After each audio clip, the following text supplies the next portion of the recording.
And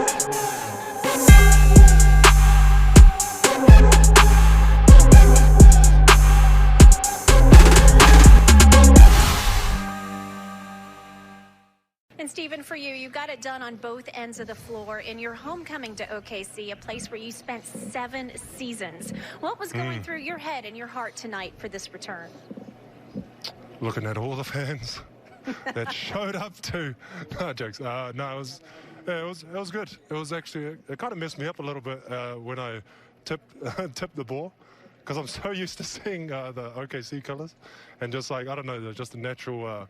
I don't know, just something in my brain switched, and I was like, oh shit, that's right, I'm playing for New Orleans. So it was a funny moment on the tip ball, but then I was sweet after that. Welcome to the Daily Thunder podcast. I am your host, Daily Thunder beat writer Brandon Rahbar, usually joined by podcast host Ryan Woods, but it's New Year's Eve. He's on vacation with his family. We decided to give him the night off. I mean, if we were going to give him the night off, why not on a night where the Thunder lose by 33 points, right? To the hands of beloved former Thunder player Steven Adams. It was great to see him back in the peak, and the fake crowd noise went wild when he was introduced in player introductions.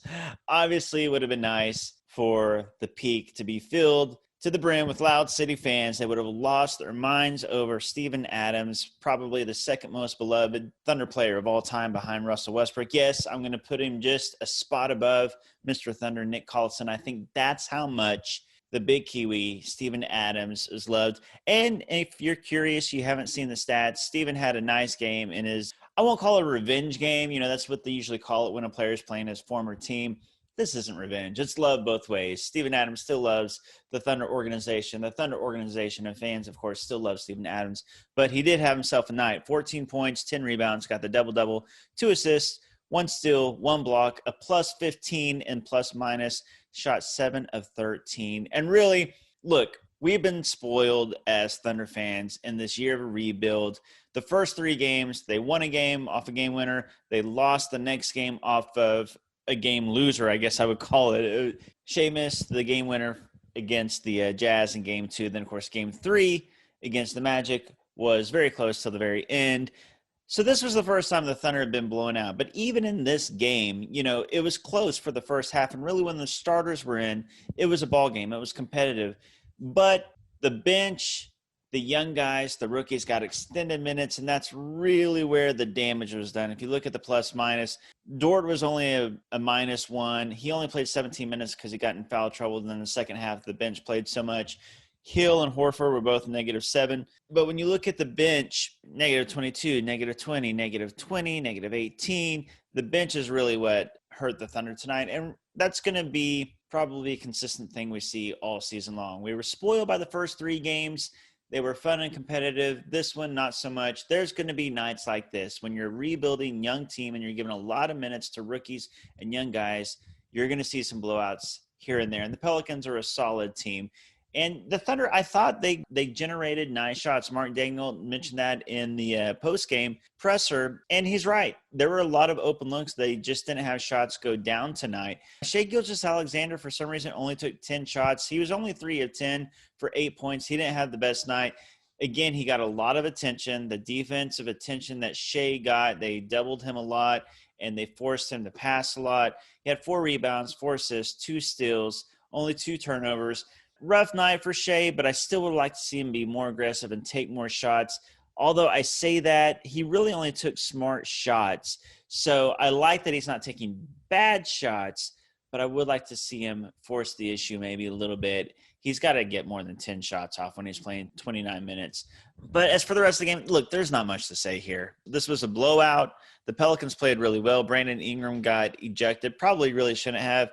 They called a flagrant 2 on a block attempt on Isaiah Roby. Hit him in the head. It wasn't intentional. I would have gone for a flagrant 1 personally, but he was still the game-high scorer with 20 points in only 26 minutes. It seemed like he just couldn't miss tonight. But really, the Pelicans played well. The Thunder didn't hit shots. Just one of those nights. Not much to say here. I will say, though, Isaiah Roby earned minutes from his big 19-point game against the Magic when he started. Like seeing him play. He played pretty well again tonight. 3 of 5 from the field for 7 points, 6 rebounds in only 18 minutes. Josh Hall scored his first NBA points. He hit a three-pointer. He was only 1 of 5, but he's a guy, he's a promising young rookie that they want to see play. And it was nice to see him get some minutes. And then Poku, got to mention him. He hit his first three-pointer of his career. And so I expect to see many more of those this season. I still believe he's a good shooter despite his numbers so far this season. I think he's now 1 of 14 or 15, something like that. Al Horford was the Thunder's best player tonight, 7 of 9 from the field, 3 of 5 from three-point range for 17 points. George Hill looked solid in his few minutes, only scored 8 points though. Dort got ripped off. He should have got double digits every single game this season, but he only played 17 minutes, so his streak of double-digit games was broken. Honestly, he was on pace. If he would have got his normal allotment of minutes, he would have scored at least 15 again. At least he was on pace to do so. He scored 15, 26, and 15, only scored 8 tonight and 17 foul-plagued minutes. So that's all we're going to say tonight. This is just a quickie, just to throw it out there, just to be consistent after every game, even in a blowout like this, even on a holiday, even when the podcast host is on vacation, we're still going to bring you a podcast to listen to. Was this a great use of 8 minutes on your New Year's Day or what? Thank you so much for listening to the Daily Thunder podcast. If you could place your brick, whatever you want to call it, you know, your little stuff on the history that it's about to create, then that's a privilege, you know.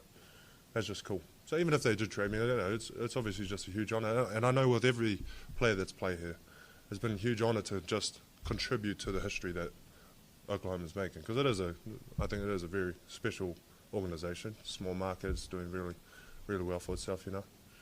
So, I mean, that's huge in itself.